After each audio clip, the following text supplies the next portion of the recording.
AutoWeb. Welcome to the Millionaire Car Salesman podcast, the #1 resource for automotive sales professionals, managers, and owners to learn how to make money, accumulate wealth, and to all out ball out in the auto industry. And now your hosts, Sean V. Bradley and L.A. Williams. And we're sponsored by VenQ.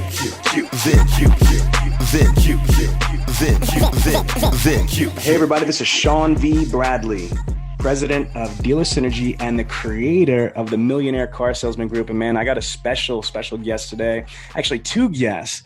So I have AutoWeb, which is a publicly traded company, and this is some trivia for all my car people out there. They're officially credited for starting automotive internet sales. So I got my main man, Cory Nacke, and I got Beth, Bartlett right here. So guys, say hello to everybody right here. Hey, everybody. Good afternoon. Okay, so guys, let's start with Cory. Tell us a little bit about your background with AutoWeb and what you do for the company, and then we'll go to Beth. Yeah, without a doubt, Sean. Thanks for having us first and foremost. I've been with AutoWeb just over a year. Came in just in December of 2019 to help kind of build and stabilize our sales and support department, and that was definitely helps grow our sales department when we brought Beth back onto the team as well too. So Beth's one of our leading senior salespeople down in the state of Florida. So Beth, come on, say hello to everybody. Hello, everybody. I'm Beth Bartlett. I've been with AutoWeb 10 years. And prior to that, I was in sales for Fox Sports and Comcast and did media buying and planning with the Turner Sports teams with the Brave Sox and Thrashers. And happy to be back with AutoWeb. And I am a senior sales specialist. And like Cory said, I'm based out of the state of Florida. You know, I didn't even know that about your background. That's what's up, man. Okay. So, Cory, what I just said was correct. Isn't it true that AutoWeb is officially accredited for starting automotive internet sales in 1995? Is that correct? 100%. And with the Super Bowl coming up here around the corner, we actually had a Super Bowl commercial. If you dig down into YouTube, you can find that commercial. Yes. I remember that. Wow, that just took me back. And I love telling this story, if you don't mind me taking this a little bit of your airtime, folks. So all my car people, what's pretty cool about AutoWeb is they're formerly known as AutoBytel. That's where Sean V. Bradley got his first training. And so back in the day, AutoBytel was the juggernaut for automotive internet sales information. You guys were the for education and best practices. I'll never forget, you guys had a trainer named Danny Alkazmi from iNet Training, which I'm still friends with Danny 20 plus years later. And Danny was the first training that I ever went through that wasn't the manufacturer training. And here's what's crazy. I used to have an AutoBytel University certificate printed up from AutoBytel U. And I was so proud. Like I walk into my office and I'm the internet sales manager and I have my little AutoBytel U certificate. And fast forward, man, here we are with 18,000 plus members, in our group listening to us right now. So I want to just thank you for, doing some amazing education things back in the day. So a collector's item if you could still find it right now. Say again? You could be a collector's item if you could find it right absolutely. now. I think it's vintage now, right? Am I vintage? Oh my God. All right. So how do you classify, Cory, AutoWeb as a company? What do you guys specialize in? Well, we specialize, we have quite a few things. The biggest thing where we're focused on right now is matching the consumers and our dealer partners. That's where we want to be that matchmaker between someone looking for a car and somebody selling a car. That's really what we're trying to be. That's where we're focused with a combination of our lead platform, our traffic platform, and a couple other products that help convert traffic from their website into their dealership.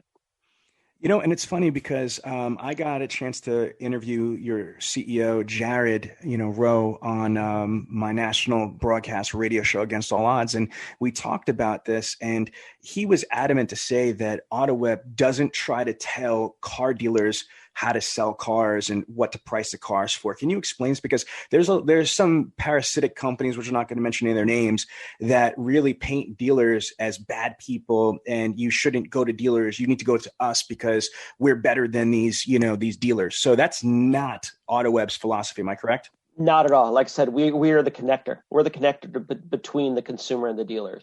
We have dealers coast to coast, north, south, east, west, and everywhere in between that have their internet process that partner with companies like Dealer Synergy to follow up with the customers in an appropriate manner. We try to lob those up to dealers. We put that ball on the tee ready for the dealers to take home for them. We try to provide the highest quality leads at a cost-effective way for the dealer. Now, let's educate the audience. There's a difference between, in my opinion, my understanding, there's three different definitions where leads could come from or buyers could come from. One would be a third-party lead source provider. A second one would be a third-party lead aggregator. And then the third would be an online classified. Would you guys agree that there's three different definitions, or is there more than those three, to my knowledge? It's about right. I would say yeah. Those are the biggest groups right there. Can you three identify and define? Because some people don't know. They think that all leads are equal and all leads are the same, and they're really not. So which one do you want to jump into the conversation and answer? What is the definition of a third-party aggregator? Cory, you want this one? Yeah, either or. And a third-party aggregator, they're the ones that takes leads from anywhere and everywhere. They're the ones that provide a name and a phone number, but not necessarily provide an interest, a specific vehicle that they're interested in, where they're a phone book. They're the name and number in a phone book. Hey, well, let's call and reach out to this customer, see if we can sell them a car, is what it comes down to. There might not be an intent associated with that lead, with that aggregator. Would it be also safe to say that an aggregator almost is like a shepherd? Because from my understanding is that, let's just say that you have AutoWeb, which is multiple classifications.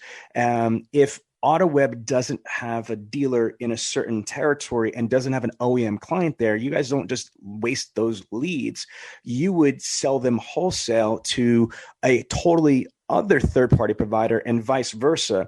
And that's the lead aggregation. Companies that might not organically generate the lead, but they are part of a network and they either buy or sell to other lead source providers. Is that also accurate? Correct. Okay, good. So that's the definition, folks. To me, is a third-party aggregator is going to actually aggregate or shepherd the leads, whether it's to their own client base or to sometimes even their competitors they sell leads to, or the OEM. Whereas, and I'll take the lead on this one, is a third-party provider. Traditionally, the lead is organically generated off of that particular website, like car.com, which is one of your subsidiaries, or to the suite of AutoWeb affiliates that you guys own. Is that correct? Yes. It's more direct opportunity?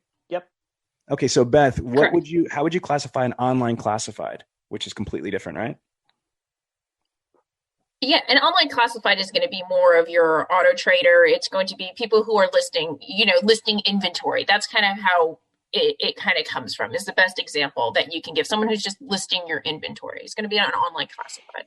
And what I would say with this is the problem that I have with online classifieds in general, not anybody in particular, just in general, is they have a get out of jail free card that they like to play a lot. If you're spending $5,000, $6,000, $8,000, $10,000 a month on your online classified service and you didn't get that much, leads or traffic, they automatically, it's their ninja rebuttals. We're not a lead source provider. We're an online classified. Our job is not just to provide you leads. It's to be able to get you site links and, clicks to your map and all this other crap with VDPs and SRPs. And I find this a little frustrating as a high-level consultant. Yes, I see value with VDPs and SRPs. Don't get me wrong. But when you have a hierarchy of what's important, if I'm a freaking dealership in Minnesota that's struggling for traffic, I need opportunities to do business. And I can't sell an automobile to a VDP or SRP. I need a name, a phone number, or somebody to call me. Would you guys agree with this? Yeah, there's different avenues. You either want a lead where you have that information, the first name, last name, email address, phone number, or you want the traffic. They're two different categories, and most dealerships get both, but you can't put them in the same category. They're two different, very separate categories with two different main goals. So you, as a dealer, have to say, hey, I'm really looking for lead traffic, which is going to give you specific information, or you're looking to drive traffic to your website. Yes. And folks, that's what this education is right here. And I'm saying it right. That's my hood. Education is that I want you to understand that there is definitely a difference between a lead source provider, a lead aggregator, and an online classified, because most of the time, dealers just want an opportunity to do business, and they don't understand the significant difference between an online classified. Because I do this all the time when I do audits, and I'm like, okay, let's evaluate your lead source providers, and they're like Auto Trader and Car Gurus and Cars.com. I'm like, guys, girls, you have no third party providers. These are just online classifieds. Now, to your point, Beth, follow my logic here. And by the way, if you guys are getting value in the Millionaire Car Salesman group, do me a favor, type into the comments value, value, value, value, value. All right. I want to know that you guys are getting value here, because this is fire. This is going to help you understand what the reality is. Because again, if you, Beth just said that if you're trying to drive traffic to your website, what happens if you have a shitty website? What happens if you've got a crappy website that is one of these OEM compliant sites that are shoved down your throat like so many thousands of rooftops out there, and you have low time on site, high bounce rate? There's no real value package proposition, no real differentiator. You guys might look clean and generic, but there's nothing there. So you're at the mercy of your website for you to really truly get the maximum ROI off of your online classified. Cory, would you agree with that statement? Without a doubt. We're all ready to leave 2020 in the rear view and speed into 2021. What better way than with more leads than ever before? Dealer eProcess is the highest converting platform in the auto industry, and we're here to rev up your leads. With cutting-edge technology and world-class customer support, we're ready to jumpstart your 2021. Visit dealereprocess.com/2021 for your free 2021 dealer checklist to ensure you're checking all the essential boxes. Without a doubt.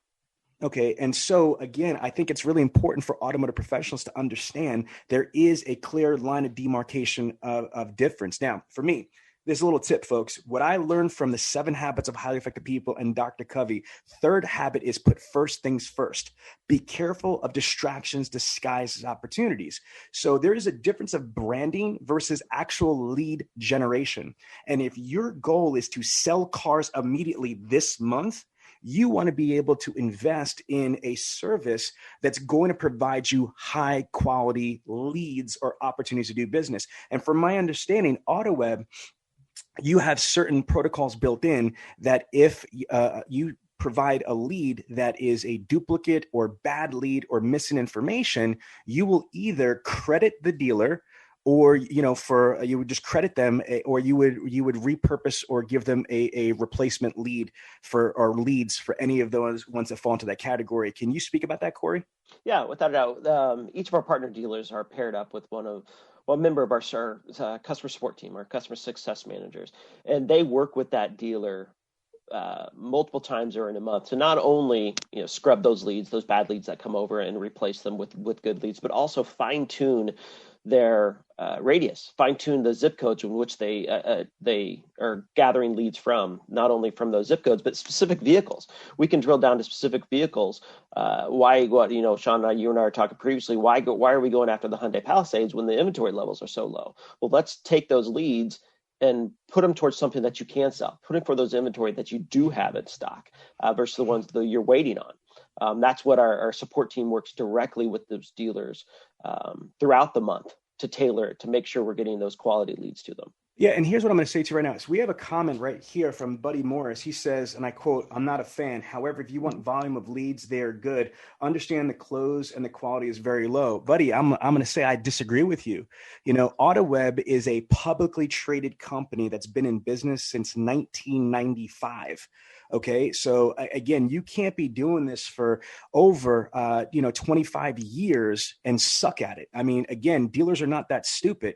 Here's what I see is the majority personally. And I'm not saying that you're wrong or you're something there. I don't know you or your store. So I'm just saying from my experience, if the leads you said are not quality, it's almost always not the lead. It's usually you don't have the right people. You don't have the right amount of people. You haven't set up the CRM the right way with the right action plans, the right cadence, the right processes. You don't have the right templates. You don't have the right radii, the radiuses. So there's a myriad of things. These are not magical beans. Okay. These are not magical Skittles or Tic Tacs. All these are is an opportunity to do business.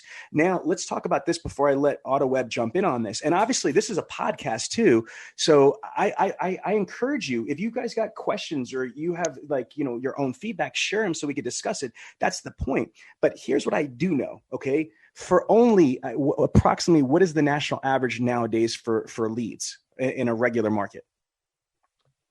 Cost per lead? Yeah, approximately. You're probably looking at 18 to 20 a lead. Okay, so let's just use on the high side, $20 per lead, because I know for a fact that we've got dealers less than $20 with you guys. You know what I mean? But again, there's different markets. I get that. But just doing math, if I buy 100 leads, okay, times $20, obviously that's a $2,000 cost for 100 leads. If I have a modest 10% closing ratio, just 10%. Folks, remember, that means that 90% we're not selling, okay, for whatever reason. Duplicate, bad, change mind, not interested. 90% I'm throwing away. That means at a modest 10% closing ratio, my average cost per sale in advertisement is only $200 per car. So how could you get mad at that? You see what I'm saying? Again, is what are we looking for?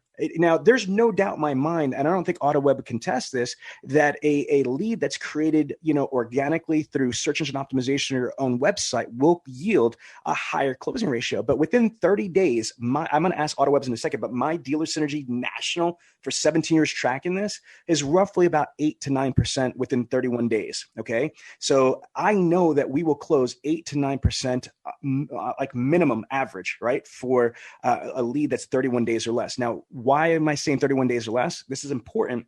JD Power NADA says that, remember, on a new car lead, it's up to 87 to 90 days. So again, approximately 46% of people are going to buy a car within the first 30 days. However, 54% of people are going to buy post 31 days. Do you see what I'm saying? So again, all I care about is if I spend 2 G's this month, I should be able to sell 10 cars and it would cost me about $200 per car. So Cory and Beth, is my math correct about the ROI from this? Yep. And going back to your point about scrubbing though, too, you have to remember, if the leads are bad, if it's a bad email, bad phone number, not in market, underage, and duplicate, we're crediting those leads. So you should only be paying for the valid leads that you are receiving.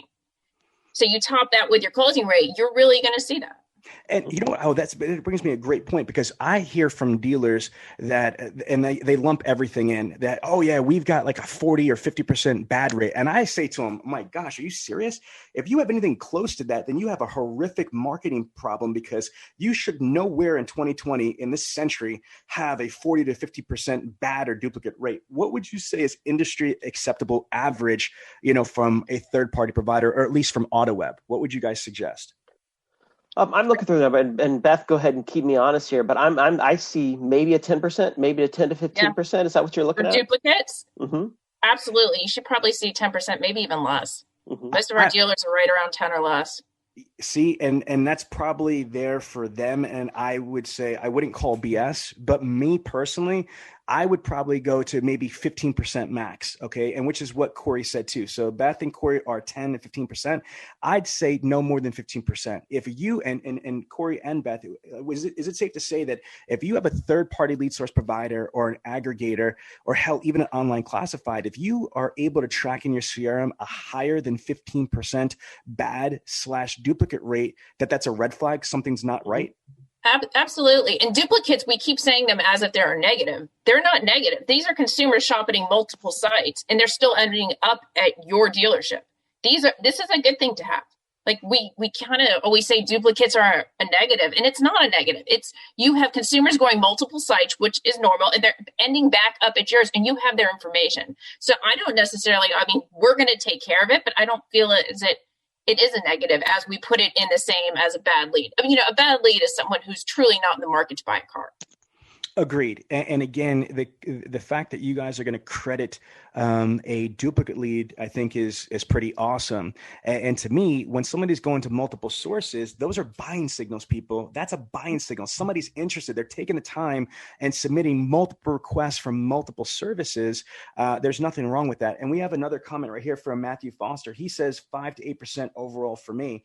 And so again, mine is, I said 8 to 9%, and that's with having the right CRM setup. That's with having the right amount of people, et cetera. So your 5 to 8%, Matthew, might be because of those other extenuating variables, but even the 8%, that's about right.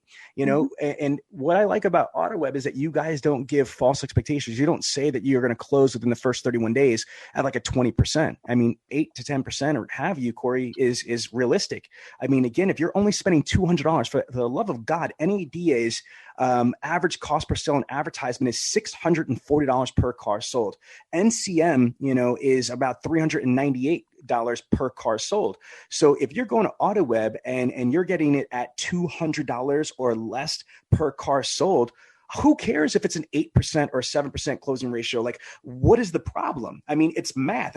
It's simple math. If I know that I could spend, you know, $200 and I could sell an automobile with a $2,000 or more gross that I'm making 10 times the amount of profit off of, what's the bad part? Guys, is there any? No. Not Okay. that I You can hit see. the nail on the head. All right, good.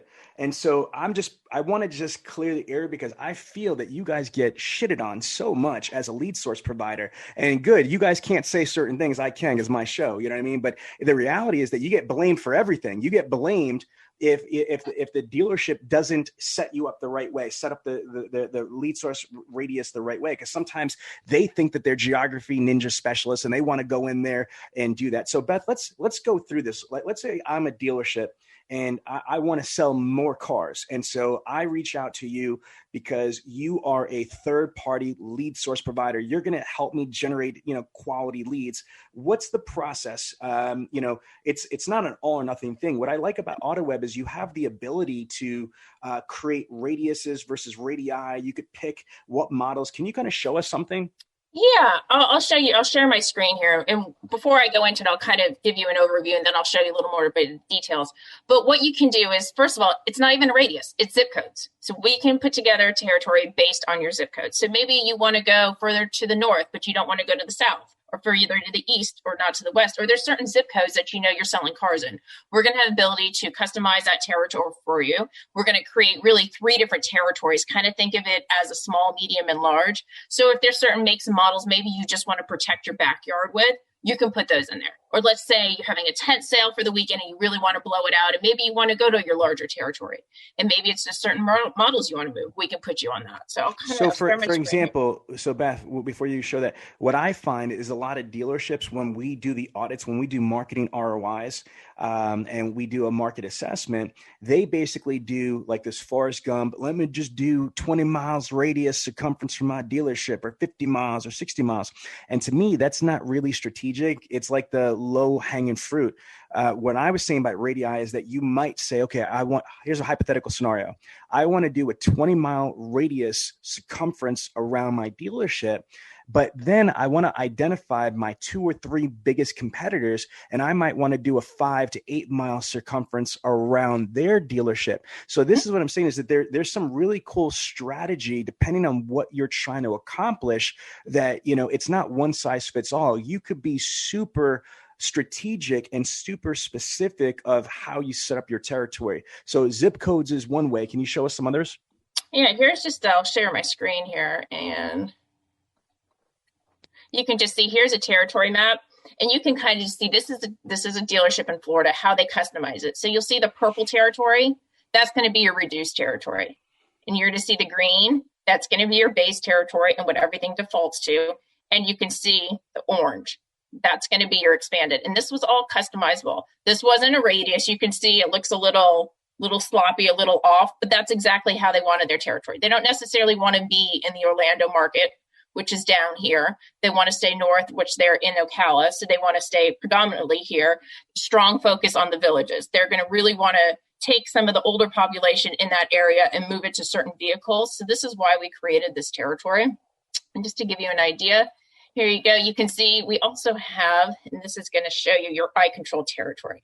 So remember we talked about the small, medium, and large. This is what it's going to look like based on make and model. So you can put it into your base, and you can see it even goes down to 20, 20, 21. You can select it by year and model, which one of them you want to be in. So you can see here, if you're really trying to move 2021, you're going to go into expanded. If not, you can put it into base, or you can even flip this and put it into reduce. So you're only going to get makes and models for leads you want. You can even turn it off.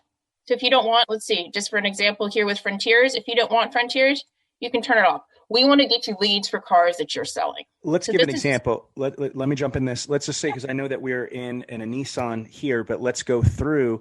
Right now, Tellurides are on fire, okay, at Kia dealerships. They're selling, like I have my daughter and my daughter's boyfriend work at Kia dealerships, and they're crushing 10 G's over sticker on a Telluride. They can't keep them in stock.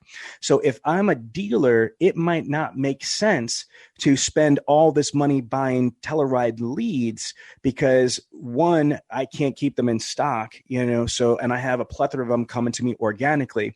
So that's an example. Can you give some other examples of why somebody would do this? This is awesome that you're showing this, but give us some strategic advice as why would somebody turn something off or expand or put basic? Exactly. I mean, right now is a great example. There are so many dealerships that don't have certain cars. There's many manufacturers who aren't getting anything right now. I mean, if you're not getting it, it doesn't make sense. Now, however, if you think you can move it to another vehicle, then that's another sense. So you really have to think strategically around this. Like, hey, do we have, a maximum, a lead, but maybe we can move it into Murano. Just, in this example. So you have to strategically think through a lot, because we know a lot of people defect. Not only do they defect from new to used, which 40% do, but they also defect from what maybe they put their lead into to another make and model. So we have to kind of put that into our thought process as well.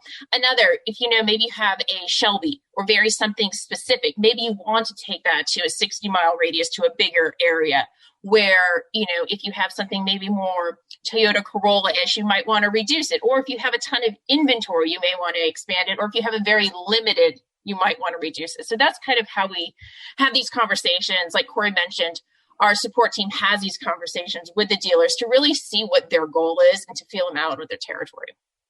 Now, this is strong. So now we're looking at iNet, which is the back end. Now, Cory, this is, a corporate question. And I'll go first. I know for a fact, because we work with Vin Solutions, it's amazing. I think they have like 6,000 or 7,000 dealers. They estimate that at best, their clients are using maybe 30% at best, screaming their technology. And so here's what I'm building on is that I believe that most dealers are not truly dialed in or acclimated to the technology of their vendors, whether it's inventory management, whether that's CRM, it's DMS, but especially I think the lead source providers and the online classified, you guys all have back-end tools. And I just am amazed at the sophistication of it. I don't mean that it's like quantum physics. I just mean the value that it provides. Wouldn't you say that if you are an AutoWeb client or any third-party provider client, that it's imperative that you understand the back end, how to be able to utilize those tools and those features and those resources, because that too would help you sell more cars? Oh yeah, without a doubt. And Sean, I spent a decade in CRM and another 5 years in equity mining. And the dealers are usually only using about exactly 10 to even 30%. 30% is great if they're using 30% of their program. A lot of those are set up in that same way at that initial install that we came in and not digging deeper. Whereas leaning on your account rep, leaning on your support staff to help you dig in, to understand what your problem is. Let us tailor the suit to fit you rather than just wearing what we give you. To understand, as Beth talked about the zip code radius, as there in the Northeast, that you've got customers that might not cross a bridge to make a deal, but they're going to stay in their own local area. They'll go west, they won't go east. So let us tailor this to you and your business. So I know that you guys at one point were in partnership with Polk and Compete and those things, or have you? Do you still run those type of like those reports and those type of things? Can you talk about that? And Beth, I don't know if we're not going to use the screen, maybe we could just take off.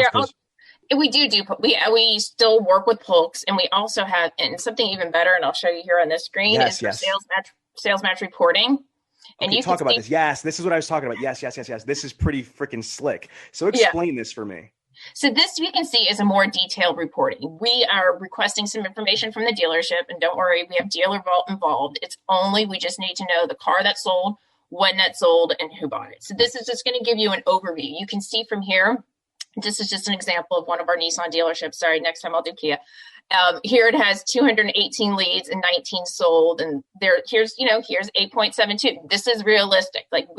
So wait a minute. This is not a PowerPoint. This is a real dealer right here. So this is funny. You can see, we didn't rehearse this. Yeah, we didn't rehearse this beforehand. Like straight up, this is like I freestyle all my interviews, guys. Just so you understand, my audience at the Millionaire Car Salesman. So again, how freaking crazy is that? Spot on. And the cost per sale too. Yeah. Nailed it. Look at that. I nailed it right. That's my whole point. So looking at this right here, it's common sense. If you generated 218 opportunities, leads, you delivered 19 sales at 8.72 at $200, cost per sale. This is what drives me crazy, is that yet people will say, oh, third-party leads are garbage. Yet you're going to spend $640 on advertisement on shit that doesn't work anyway. And so this is a no-brainer to me. You know what I mean? Like, no matter what I'm not saying here is I don't think that you should stop your whole marketing advertising budget and only buy, leads from AutoWeb or third-party providers. But what I am saying is that whatever your marketing strategy is, it should absolutely include a third-party lead source provider, because again, at the ROI, it makes all the sense in the world. So sorry to interrupt. I'm so no worries. Happy about looking at this. So explain to me what else we're seeing here. But wait, explain it after this message. Hundreds of dealers have switched to VinQ in 2020. For a limited time, VinQ will match any special trial offers the other guys are throwing out there. With VinQ, replace 5 systems with one solution: market pricing, inventory management, wholesale and private party acquisitions, advertising, and reconditioning. Don't miss out on the chance for better data, increased churn, and higher gross per sale. Stop competing on price alone and start competing on value with VinQ. Request a live look at VinQ.com. So you can see by the left column, you can see the make and models over here. So you're going to see exactly how many leads we delivered by make and model, how many people purchased that car, which they submitted the lead for, or purchased a different one. So you can see the number of leads. You can scroll down and see. And these are great reports, because after a month, you might be like, you know what? Hey, we delivered 11 Titan leads. You don't seem to be moving the Titan leads. Maybe it's we reduced a territory. Maybe we change it up. Same thing with Pathfinders. So this is a great report to have those monthly conversations on and say, hey, is this really what we're working with? Do you have low inventory? Should we reduce it? These are great conversations that our sales support staff has every month. In addition to that, you can see by territory. The Rogue Sports right there, like, holy crap. What I would say right there, you got 6 spots in 1 month out of only 27 leads. My question is how we get more Rogue Sport leads. And that's maybe you put it to your expanded territory. So, but that's exactly what you're talking about, is that you would, the word I'm looking for is reconcile, right? You would basically reconcile. Now, can we just keep it real? Because there's only 18,000 people listening, right? So again, what's the God's honest, opinion of your guys? How many dealers actually use this shit? Because from my experience, most of them don't, because they're so busy and there's all the excuses in the world. But in your estimation, how many people literally reconcile their account strategy with their account manager on a monthly basis? Less than 50%. Corey, what do you think? Yeah, I would say 50% is generous. Okay, so that's the publicly traded political answer. I respect that. So my point, I said less than 50%. Yeah. I didn't say how far much. So the point being here, folks, is that what you're looking at is a resource that lead source providers have. Not all of them have what you guys have, because this is proprietary to your company. But my gosh, if I was working with a partner that's been doing this for over 25, 26 years, and they have an abundance of subject matter expertise, and more importantly, they have the freaking field intelligence here to be able to help you tweak the system, why just keep doing what you're doing? You should be obsessing right here. Here's a takeaway point right here. You should be reconciling your reality versus the data and try to tweak whatever's not working, get rid of whatever's working, accelerate. Is that facts, Beth, or what? Yeah, I mean, an example down here is by zip code. So you can see the sales by zip code as well. So if you scroll down from here and you find you're not selling cars in zip codes, why have these zip codes? This is what we have all of our territories for. This is why we turn them off. So, you might feel, we're not selling anything that's maybe outside of 20 miles. So you can see here, after 18.2 miles, the sales, there's one there at 19.3, but start dipping. So I would probably say anything over 20, you're not selling. Maybe there's a reason, and maybe reduce this a bit. So this is great information to have those conversations and to tweak it. And you may start out with 200 leads a month, but after tweaking, you might get down to 100. And that's when you're really going to see your closing percentage and your cost per sale increase. Yeah, this is strong. Now, I learned a couple of things from AutoWeb over the years that, and I don't know where you could show me in this report, but this is really powerful for our listeners, okay? I don't know if this has changed through COVID, Cory and Beth, but my information I got from you guys is that it's between 44 to 46% of new car purchase requests buy used cars, and then the reverse, 22% of used car purchase requests buy new cars. Do you have any updated data, or do you validate my stat that I just kicked, which I learned from you guys, by the way? That 40%, that's the one I've seen, the last one I've seen, the new that goes to use that defect to the new. That's the last one I've seen as well. Cory, so I'm accurate with what I'm saying? Yep. Okay, so can you talk about that? Is there any way that you find in these intelligent reports here that if you sent somebody 100 new car purchase requests, can you validate if they bought a new car, pre-owned car? Is there a report on that? Yeah. In addition to this, the Polk data will show you that as well. The Polk data has it, and this will just show you. And if we do drill down, we can see if right here on this one, if they bought a different car. So is that the exact car versus a different car? So what they submitted for their lead for is going to be their exact car, and the different car is going to be the more specific one. So we can drill down to that. And depending on how much information we have, we can even see, let's see what they have. This is going to be a surprise to all of us. So stay tuned. While you're doing that, Beth, Cory, here's what I would suggest. My instinct, and this is crazy, we're doing this in front of 18,000 people, but I would love for you guys to dive into some research. Who is some of the best dealers and performance managers or account reps with your company that are reconciling data? I would love to get them on the show. Mm-hmm. The future, because I would love for a dealer to be able to say, yeah, man, this is crazy right here. The field intelligence that I'm getting from my AutoWeb back end is just priceless. Okay, so show me what we're looking at right here, Beth. So this, you can just see what they purchased. So what they submitted and what they purchased. So this gives you an idea too, so you can see the lead and what they purchased. So it just gives you, like, you can see for new, for used, and if it was a 2020, they're all on for new. So everything that was purchased was a new car. But this can give you more detailed information with the name and what they bought. So this is just going to break it down and be a little more specific so you can see the exact lead, who bought it, and what they bought. Strong. Now, this isn't the Polk data, is it? Or is it? No, this is still all the sales match report. Are you able to show, then we can transition to the next part of the conversation, but can you show us like an example of the Polk report? Let me click back to that and I will put it back up for you as soon as I pull it up here.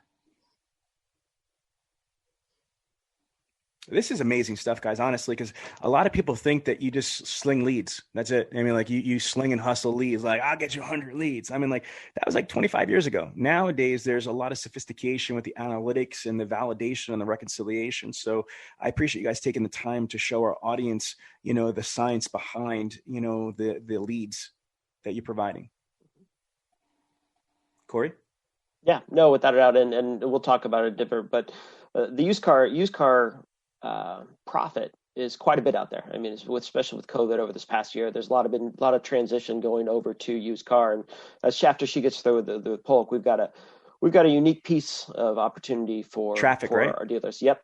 I want to hear that. Okay, so Beth, explain to me what we're looking at right here. This is the Polk data, so you can see your close rate. So as you know, Polk is going to do exact match sales. So this number is probably, I would say, 99% always going to be lower than the actual close number because it only matches for exact sales. So it has to be the first and last name need to match the person who purchased the car. So if you put it under a different address, of your work address, or your wife bought it and your husband submitted it, none of this is counted. But this gives you an idea as far as a total as well. And this will give you the details. So you can see, and this is all Polk data. So you can see exactly what was purchased. And then also the best part about this report is to see where you lost your sales to. This is really a good lost sales report. Who'd you lose your sales to, and what did they purchase? So wow. I think wait a minute. So this is really, really big. So if we're this Nissan dealer, we're able to not only identify, this was a real lead, because if AutoWeb submits provides you a third-party lead, they give you a purchase request, right? And sometimes dealers that are not looking at this data, they might say, oh, these leads are garbage. Well, no, not really, because we could validate through Polk that these leads aren't garbage, because in fact, these people are buying cars and they're buying them from your competitors. And as a matter of fact, here are the actual names of the competitors that they bought them from and the vehicle that they bought from that competitor. Yeah.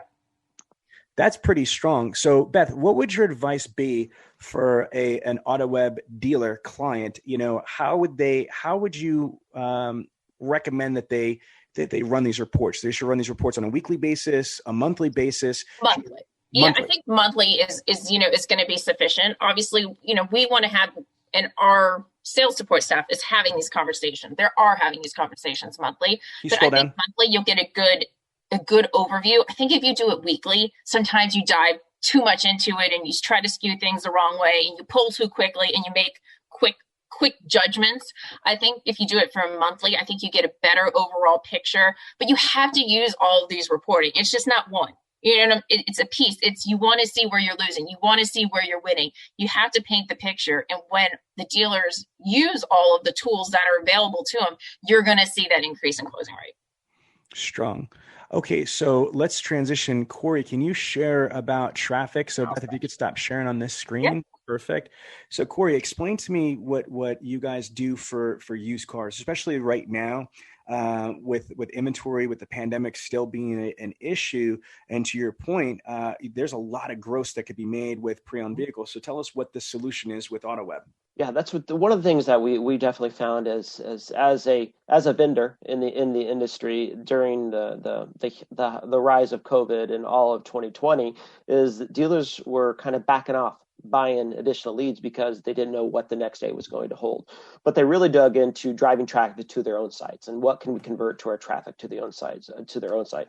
Not only does AutoWeb have strong standard traffic that you pay for the click, you don't pay for the impression, but we created what we referred to as dynamic inventory traffic or dynamic inventory traffic or DIT.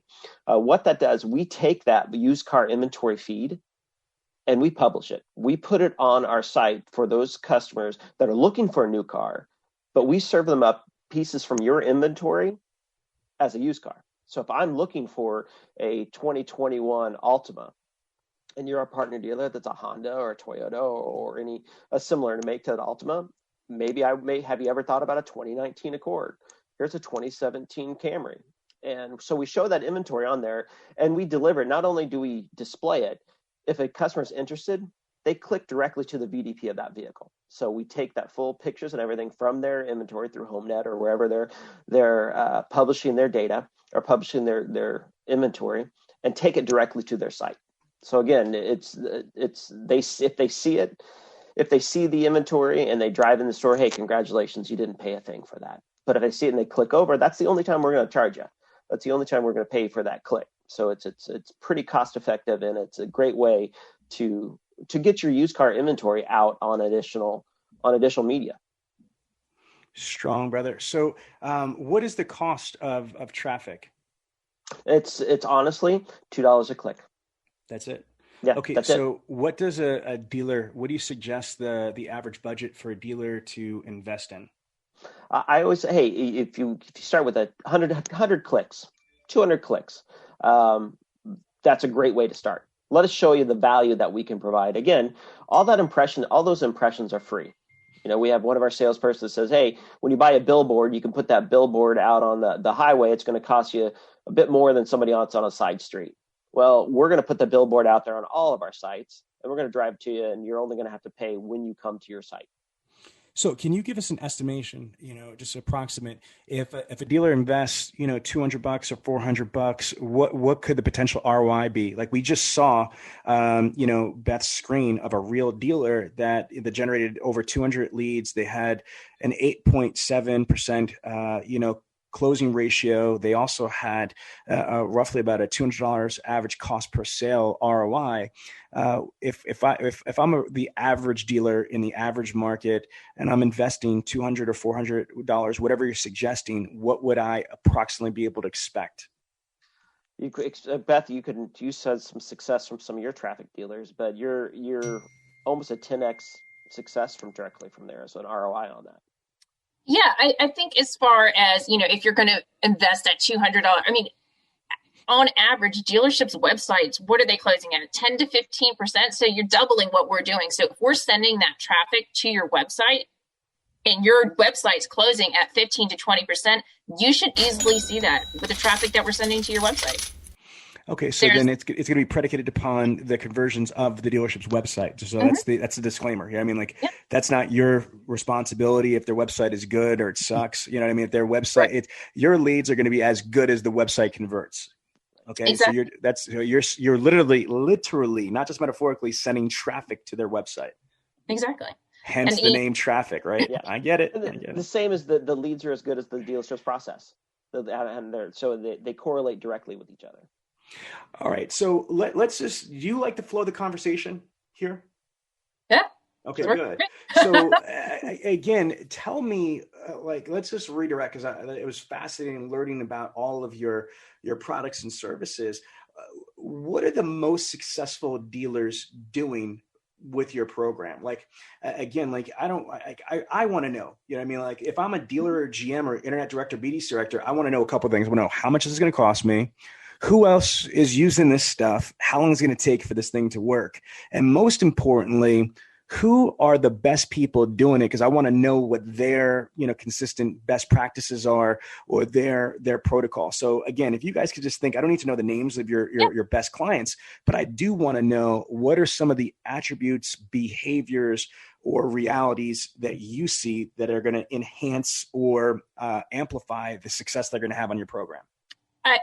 I'll go ahead, Cory. I think, and then Cory, you can give yours too, but I think it is one who's utilizing all the tools. First and foremost, you have to utilize tools. As we spoke about, we might start you off with 200 leads, but then we're going to drop you down to 100, maybe based on exactly the things we talked about.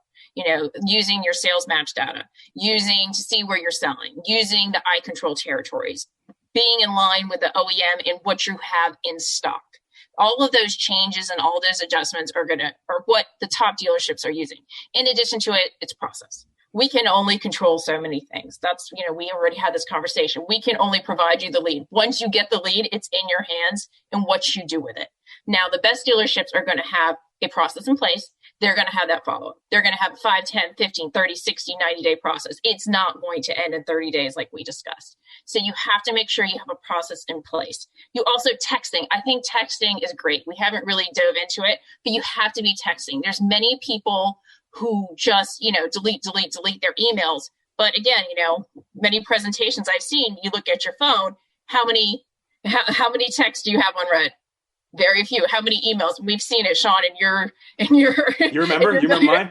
Yeah, I remember 10,000. People had 15,000 emails that were unread. But if you look at your text messages, everybody share your screen, it's probably 0. So I think texting is really good. Oh my goodness, you're at 37,580. See, texting. I think dealers who implement technology. They're going to be the ones that are top performing as well. And those who are following up, and those who have a strategy, who have a sales strategy. As you know, Sean, when you go into a dealership, you always assist dealers with a sales strategy. So the best performing, to me, at least the ones who perform the best with our leads, have a sales strategy. They implement it. They use our tools and they follow up.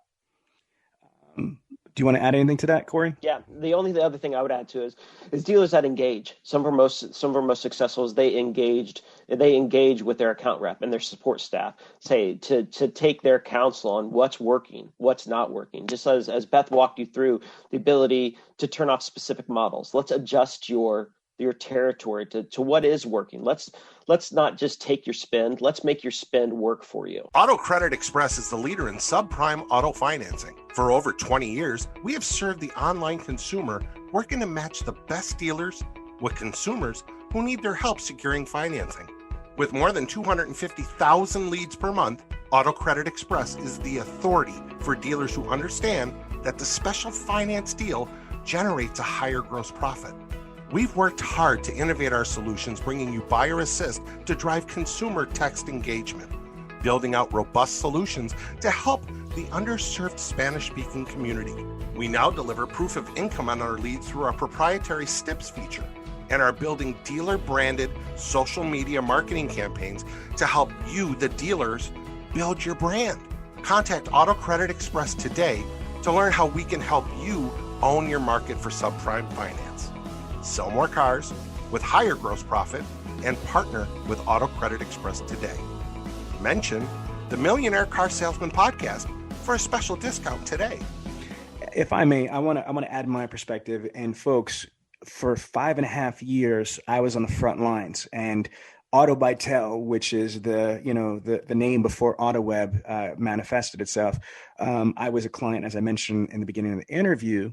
And so what I'm about to say is from like 5.5 years using them and other third-party providers as a highly, highly successful internet and BDC director. And then for the last 17 years, utilizing AutoWeb and other third-party providers, what I found are the following things. And I'm going to reiterate some things that Beth said. I'm going to say them a little bit differently too. First and foremost is understanding what exactly you're buying. Okay. These are not magic beans. These are not magic Skittles or Tic Tacs. Okay. All this is an opportunity to do business. What the hell do you expect for $17 or $20? A deal? You're out of your mind.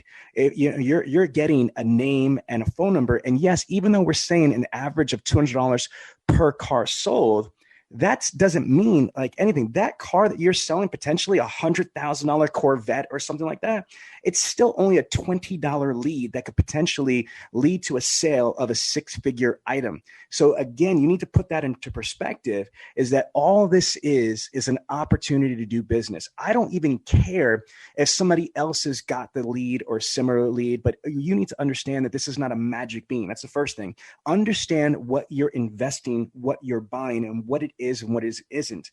Second thing is, I would say that you need to utilize the resources of whatever company. In this case, we're interviewing AutoWeb. So AutoWeb, meaning you need to, when you onboard with them, make sure that you create the right strategy. And we didn't talk about this, and this is another hour, but depending if you are a volume store versus a growth store versus a hybrid store, whether you are a negotiating or you're a one price store, if you're looking for new cars, used cars, special finance, all these different mitigating factors are going to go into your overall strategy of what type of leads you want to purchase and the type of territory that you have. So you need to make sure that you map out the territory the absolute best way. Next, you need to understand the technology, the back end to validate and reconcile, whether that's iControl or it's Polk or it's your account reps. You need to be able to utilize the field intelligence and the technology of your vendor to be able to make strategic decisions on how to tweak things and make little chiropractic alignments. Now, let's say all that's in place.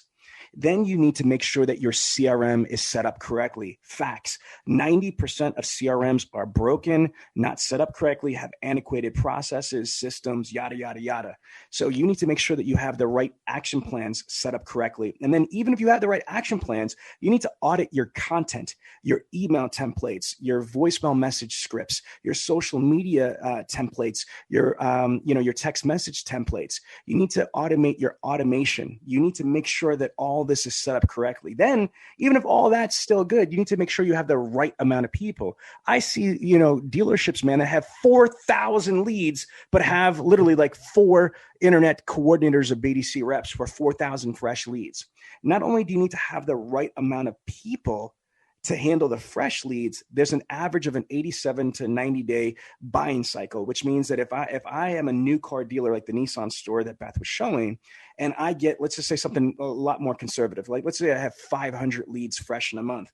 It's not just the 500 leads that I need to staff up for. It's the residual flow factor. Today's February 1st. All of you pay attention. If you run a report in whatever CRM that you have, all active leads that are 90 days or less, I would guarantee you, if you're getting a fresh 500, then you will probably have at least 600 to 700 to 800 leads on the first of the month. That's the carryover. So that means, again, follow my math here. If today is February 1st and I run a report in my CRM, how many active leads do I have that are 90 days or less? If that number is 800, okay, I start the month with 800, even though this is the shortest month in the year, 28 days. If I get another 500 fresh, it's not that I need to staff up for the 500.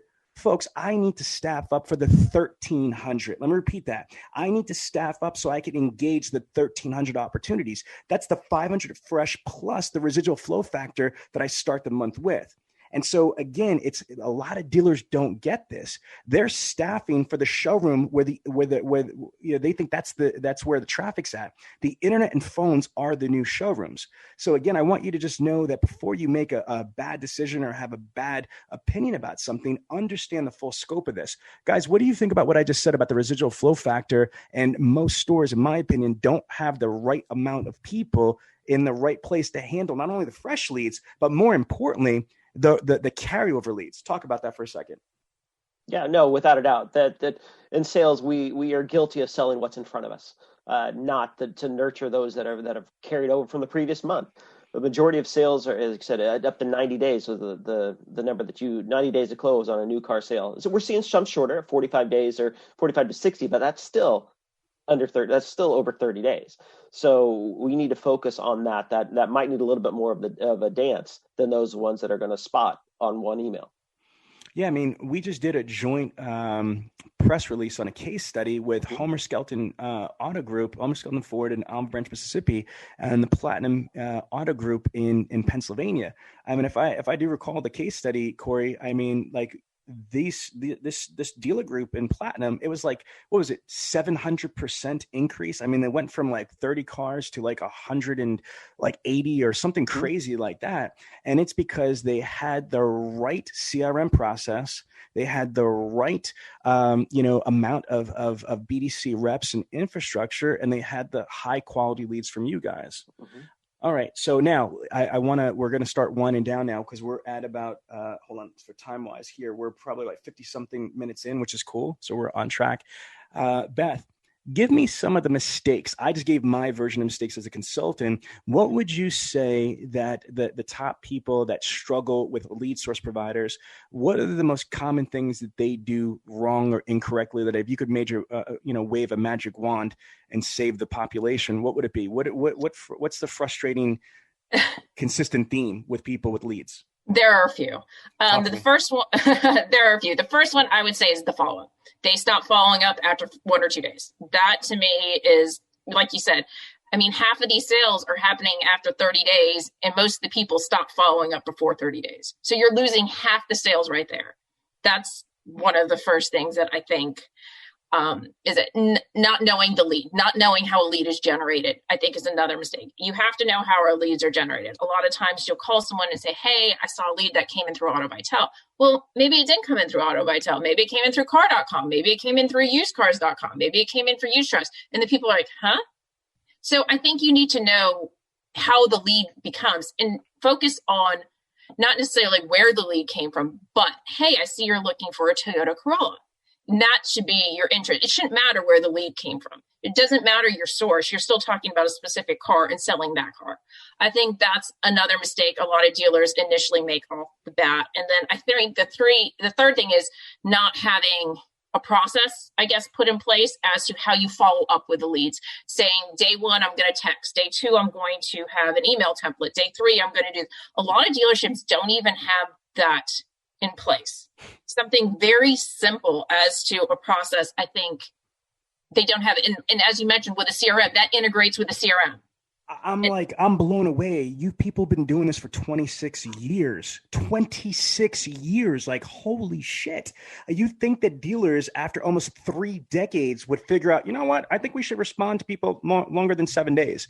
And I would concur with you. That is a reality. I know dealers, part of large dealer groups that don't follow up with the full gestation for whatever reason, because, they're too big, too many leads or whatever excuse there is. But but man, like this is a real thing, is not following up with them long enough. And then the second thing that you said, actually, the third thing you said was, I also believe in is they don't have the right follow-up protocol. But you know what the challenge is sometimes they don't even realize that. You know why? Because somebody else, some dipshit turned around that didn't know what they're doing, set up their CRM the wrong way a fucking decade ago. And, you know, the dealer that's there or the salesperson that's there, the internet director, doesn't even know what the back end's spitting. What they do is they come into work, they log into the CRM, and they just wait for the CRM to tell you who to call and who to email. You know what I get a lot, guys? I don't know if you guys get this, but I get dealers and GMs saying, Sean, I'm confused. My BDC reps are telling me they got nobody to call, but yet I'm buying like 5,000 leads. And I'm like, yes, that's because whoever set up your damn action plans in your CRM did a piss poor job. Let me just say this right now. I'm going to go on record. If you are a dealership that has let me email follow up for day 1, day 2, and give them an internet break for day 3. You're basic. I mean, like from that show, what is that thing with that woman? You're basic, right?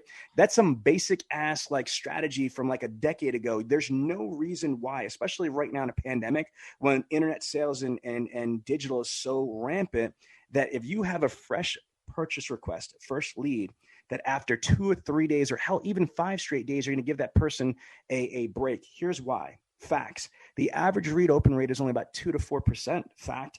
The average outbound phone call connection with a non-predictive dialer is only still about 8 to 10%. So if you think about this, if you make 100 phone calls in a day, okay, towards your leads, if you're lucky, you're going to get 8 to 10 people to answer the phone. If you send out 100 emails, if 2 to 4 people open them, forget about click or care, you're lucky. So you need to have a more consistency in your follow-up. So Beth, you hit that right out of the park. It is very frustrating that it's a stop and go follow-up. And here's what's even crazier. I don't know if you guys thought about this. There's still a lot of dealers that don't have BDC reps or appointment setters, and they think that they're doing a great job. How in the world? I'm a 30 car guy, verified. So even as a 30 car person, how am I going to handle 100 or 150 fresh leads from any lead source provider and do product presentation, demonstration drive, deliveries, all sorts of stuff. At any given second, I could get customer in the showroom, Sean Bradley, and I'm gone. You agree with that? Yeah. Yep. Man, again, this is crazy. So I'm gonna turn it over to you guys. Again, this whole session was to just talk about the realities of getting the most out of, your AutoWeb leads and third-party leads. And I think that we literally covered a lot of stuff, but let's just take a pause and Cory or Beth, what else do you want to say to the audience about how to maximize third-party leads or used car opportunities that we didn't discuss? I just wanted to say, I think the best thing, and I've sold advertising, I've sold TV. The best thing about the internet leads, it's so measurable that I think you can easily, how are you going to measure how many cars you sold from TV? Yet we're going to spend $20,000 up to $100,000 a month on it.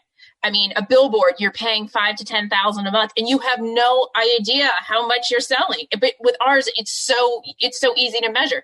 We gave you 100 cars, 100 leads, you sold 10 cars. How much did you make? Let's look at the gross. Let's look at our closing rate. And then we have people fighting with us tooth and nail about cost. And we're like, it's like, how can we show you more exactly what we're delivering to you? And yet you'll pay 10, 20 times, this for something that's not even measurable. It just blows my mind.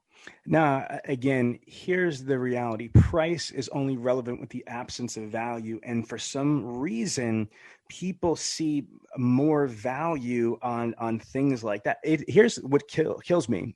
To your point, there are dealers that spend $5, $10, $15, $20, $30,000 a month, single point stores on pay-per-click, which to me is the biggest waste of money. Again, I wrote the book, Googleopoly. Matter of fact, check this out. I don't know if you saw this, Beth. Okay. This is not a lot of people could say this. I'm published, by a major. I got my book in Chinese and Cantonese. And so again, I don't know anybody else in the industry that's got stuff like that in marketing. You know what I'm saying? So I know a little about what I'm talking about here.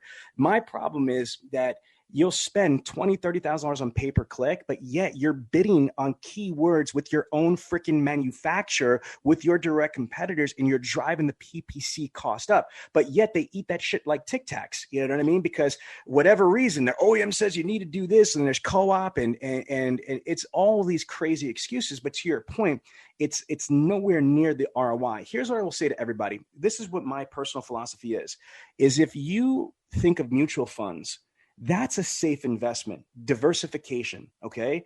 Instead of just playing the stocks with just one stock, that might work. I know you're a publicly traded company, but again, a safe investment is to diversify your lead exposure to maximize your visibility and to simultaneously minimize your risk. I know that's a mouthful, so I'm going to repeat that. The whole concept that I personally have for dealerships is that you want to maximize your visibility, simultaneously minimize your risk. And to me, there's nothing better than adding a third-party provider. I don't think, and I said this to you guys offline, and I think you would agree with me, I don't think that any dealership would be fiscally responsible to cut their entire advertising budget and just do third-party providers or just do AutoWeb. I don't ever recommend that. I definitely agree, though, this should be a layer in the overall digital marketing strategy. If you're doing websites, SEO, SEM, there should be a portion of your budget allocated towards this, especially because it's completely transparent, especially because the ROI is so high. The cost per lead, cost per sale is so low, and you get insurance. Beth, to your knowledge, do you get any cutback, any credits, any discounts on your freaking billboard or your TV spot? No. But your ad agency's making a nice commission. Oh my God, they're making stupid kid ash. Okay, so that's the point. With this, you guys offer credits or replacement, on bad or duplicate leads. So again, I'm a fan. I've been a fan for decades now. And again, I think what you guys bring to the industry is really, really powerful. Now, let's close on this, Cory, because I know the answer from Jared. How many millions of cars have been sold through AutoBytel and AutoWeb since your inception in 26 years? Gotcha. I think it's tens of millions. Okay, so pretty conservatively. Yeah. So folks, listen what he just said. There have been tens of millions of cars sold through AutoWeb and formerly AutoBytel. Tens of millions. Do you understand the field intelligence, the data that these people have? I mean, that's better than any ad agency that you will ever get that's going to be able to provide you field intelligence, to go to a company that could turn around and tell you what emails work, what time of day, what people buy. I mean, again, I just don't think that dealers understand the massive amount of field intelligence on the back end. Tens of millions. Damn, that's strong. Beth? Yeah. I mean, that's a fact. I think, you said it best. I like what you said about the mix. We're not saying we're the end all be end all. Don't invest all of your money with us, but I think we're a part of the mix. And I think every dealer has a different mix, and you have to find out what's right for your market. Because someone who maybe is in South Florida in a retired community may have good results in newspaper, and that may be a part of their mix. And they may be able to show that the success is coming from that. But I think you as a dealer have to find your correct mix. And I think we're one of the players who can definitely assist in that mix. So Beth, how do people get a hold of you? Like if they're interested in leads, or even I'm going to put you on the spot, just as a favor to me, and you're on my show and like that. If, would you be open to give dealers advice, even if they're not ready to buy leads right now? You know what I mean? Would you, be willing to just consult with them, just give them some advice on how they could generate traffic, and even possibly if they have a lead source provider, whether it's yours or not, maybe look at that and just give them advice on the territory. Can you do that for me? Yeah, absolutely. I mean, that's our job. We are consultants. I mean, 90% of the people of our dealers we talk to day to day probably don't buy from me. It's that 10% monthly, and we are consultants, and that's what I'm here for. And it might be looking at it. And sometimes, Sean, I've looked at people's spending. I said, okay, maybe move it to here. Or what are you buying? What are you buying in TV? Why are you buying this? DVRs come out. You need to buy live sports. You need to buy live news. These are the only two things you should be spending your money on. And it's things like that I consult in too. It's not just necessarily leads, but the overall spending and marketing that we can assist with. And it's, we're here to help. So how do they get a hold of you, Beth? 2 ways. You can call my cell phone. I'll give you my cell. It's 404-849-8556, or you can email me at beth.bartlett@autoweb.com, and I'll put it on when I go and back and look at this, I'll put it on my contact information on it too. Yeah, I was going to say also, like, because we're live streaming in the group, and there goes Jason Coons. Jason Coons just said he loves AutoWeb. Well, I would love him too if I had 170 or 180 or no, I'm sorry, was it 700? It was something crazy. What was it, Cory? He's consistently selling 180 plus, but it's over a 700% increase. Okay, I'm sorry. So Jason Coons is the internet director for the Platinum Auto Group, and he was the case study. So he just chimed in and said that he loves them, and he has to, he wants to see the full interview because he just jumped in right here. What I would say, Beth, is if you could jump in on the live stream in the Millionaire Car Salesman group, and in the comments, just leave your phone number and your email address there. And again, for people that are listening to this in the podcast, which is going to be dropped in a couple weeks, obviously this is not live in the group for you. It's on iTunes or wherever you listen to this podcast. Just rewind and you get her phone number there. But she's also in the Millionaire Car Salesman Facebook group.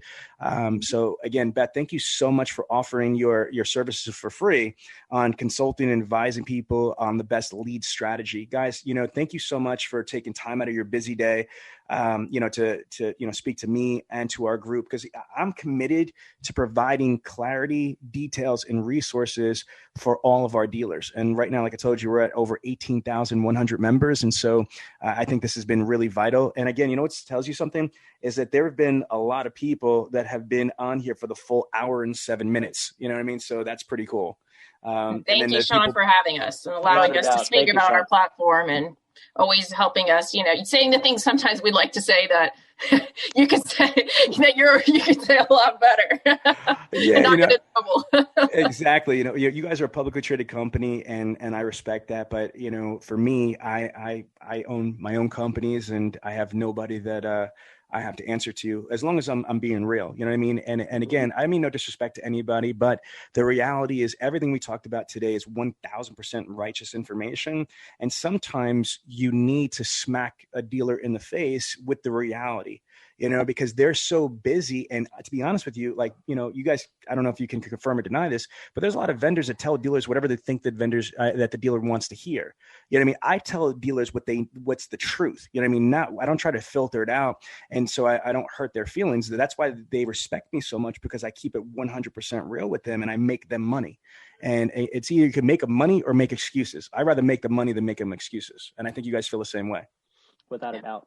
Okay, everybody, thank you in the Millionaire Car Salesman group for listening. This is AutoWeb with Cory and Beth, and this was fire. Thanks, Sean. Ladies and gentlemen, if you like it, you love it, you want more of it, then don't wait for the next money show. Just go to bradleyondemand.com and take your career to the next level. Attention auto dealers. You need an opportunity to do business. AutoWeb is one of the largest suppliers of high-quality leads. High-quality buyers. At a 10% closing ratio, you will be at less than $190 per car sold. Don't just settle for what you get. AutoWeb can fully customize your results through targeted markets and/or zip codes, and as a partner, you will get premium placement within search results. Who better to do that than literally the people that invented automotive internet sales? If you want to sell more cars more often and more profitably, then you need AutoWeb. If you enjoyed this podcast, then make sure to give it a thumbs up, subscribe, and leave us a review. Let some other folks know about it. Oh, and don't forget to join the Millionaire Car Salesman group on Facebook. We'll see you there.